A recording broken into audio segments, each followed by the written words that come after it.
So this, are you ready? Yeah. Okay.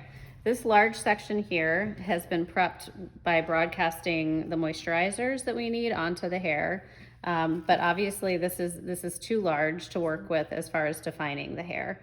So what we're gonna be doing, and I would recommend this for anyone at home that's doing their own wash and go, and you can either clip the section off to the side that you're not working with, or you can just use your fingers. But this section here, this is a very thin section, maybe like an 1/8 or 1/4 of an inch of the hair at the root.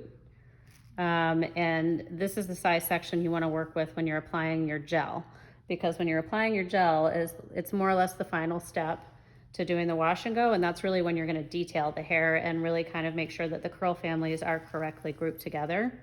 So I have some gel in my hands, and I'm just going to smooth it through that whole section. I'm just going to scoot that hair out of the way. And then you're gonna rake your fingers through, making sure to go all the way to the scalp. A lot of people skip that step because it's really hard to get all the way in there when you have very dense hair.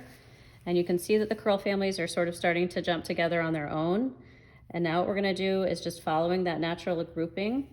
We're just chasing it with our fingertips and smoothing all of the product into the hair and allowing the curl families to just group together.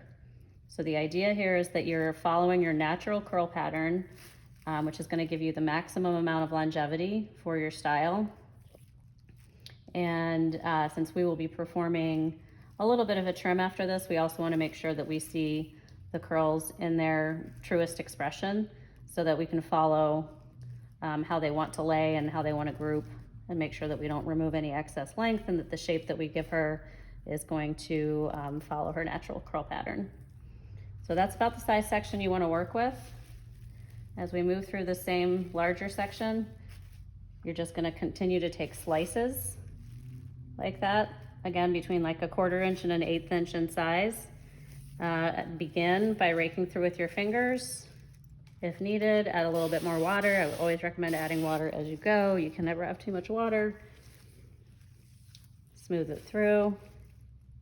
And then once you have your gel on your hands, you're just going to rake that through all the way to the root again and drop those itty bitty curl family sections. Basically, the tighter your texture, the smaller your sections need to be. So if you have a very loose texture, this step is not necessary. You want to actually work in larger clumps.